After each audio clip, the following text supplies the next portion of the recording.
Every FPS game requires a good amount of aim training, and sometimes people will spend hours and hours trying to get their aim better. But Valorant in particular seems to have a special amount of obsession with aim training. The amount of people trying to aim train either through aim labs or YouTube videos is just growing and growing, and this kind of content never seems to end, as the demand for this will never end either. But why is there so much aim training content, and is it really what's holding back some players from reaching the next level? Now, before I continue, I'm just going to make this disclaimer. This isn't targeted at any specific channel or their aim routines, and neither am I saying aim training is completely useless. Now, back to the video. A lot of players will reach a point where they believe they're hard stuck. This will usually be in a lower rank and they'll never have aim trained properly before, and they'll inevitably find themselves on YouTube searching up aim routines, and immediately they'll be flooded with 100 different channels and 100 different videos, all promising them the dream of the perfect aim, or at least the perfect aim training routine. And there'll be new videos on this every day, no matter which channel it is they're watching or following, because no matter how much content they supply, there'll always be demand for more of the same thing, as none of them truly fulfill their promise of ranking up and getting godlike aim instantly. And eventually they'll start practicing these routines day in, day out, and they'll keep doing this until they're better at these exercises than pretty much anyone else in their rank. But somehow it doesn't translate to the real game. Sure, they'll get some insane flick here and there, but overall they won't even end up top fragging, they'll lose the game and be as bitter as before. And so the grind continues. They'll dive deeper into these routines until they start seeing results and end up making it out of bronze or silver or whatever rank they're in.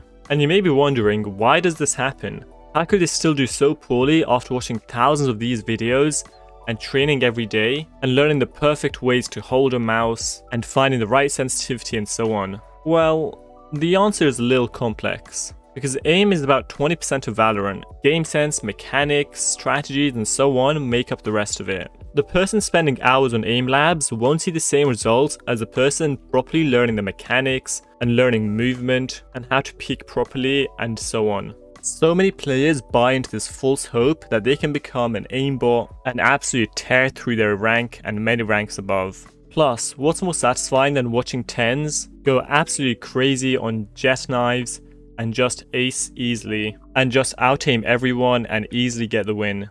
Watching that even gives me the motivation to aim train right now. People are sucked into this rabbit hole because of unrealistic expectations, clickbait thumbnails and more, which is all pretty typical for YouTube. But to someone who's been hard stuck for so long, they can easily buy into the idea that if they just spend enough time on aim labs or in the range, they too can get to Radiant. Most players will end up figuring out the importance of movement, mechanics and many other things in Valorant, but there are some that go on to discover the iceberg of aim training.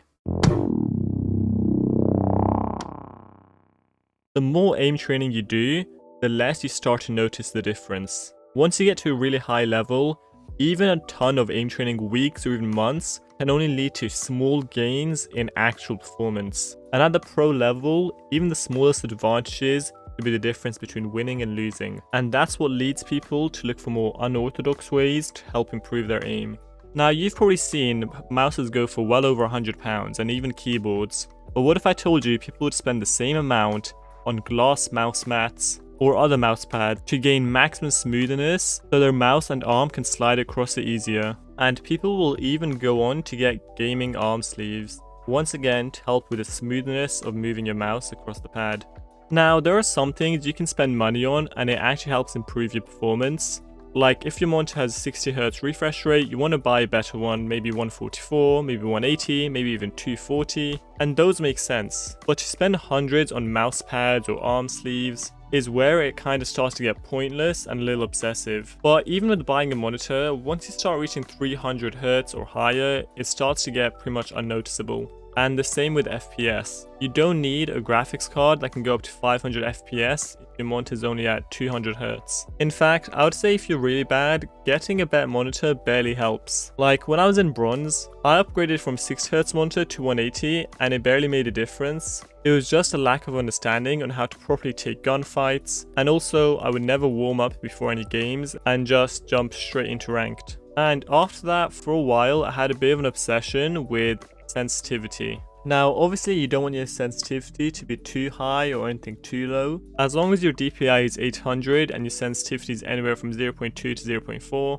then your sensitivity probably doesn't need a lot of changing. But if you're someone like me that does like to play in low sense, make sure to have a big enough mouse pad so you can actually move your mouse across in large distances. And finally, one of the craziest things you can do in my opinion is pay for an aim trainer or an aim coach. Like, unless you're a pro, that's pretty crazy seeing as you don't pay for Valorant, the actual game you're playing, but you're paying for programs to help improve your aim, when in reality you'd probably be just fine with either aim labs or practicing in the range or other stuff. So if aim training isn't all it's cut out to be, what can you actually do to rank up or get better? I'm going to speak from my own experience here as someone who had been trying to rank up for ages, and I was hard stuck bronze for well over a year. And after fixing just one thing, I managed to get to gold in about 2-3 months. And this may be surprising, but all I did was practice shooting in the range and then playing a deathmatch or two afterwards. Now, I can't guarantee this is the absolute best way to rank up, but the important part is it's way more fun than sitting in aim labs for 1 hour and just shooting at small balls. Shooting at medium bots in the range and doing a team deathmatch afterwards was actually something fun and worth doing in my opinion. Even if you look at pros like TenZ, at the start of every stream he'll literally be in the range practicing for a bit and then playing team deathmatches afterwards. So you can see people doing this at all levels of the game to improve. At the end of the day, if you actually do enjoy playing aim trainers and spending hours in aim labs, then go ahead and practice as much as you want. But if you're looking to actually rank up, there's a lot more to it than just practicing your aim every day for hours on end. Anyways, I hope you liked the video. Join my Valorant Discord, link in description, and if you want to support the channel, go to valorantgear.com and consider buying some keycaps of different agents. Don't forget to subscribe to the channel and see you guys next time.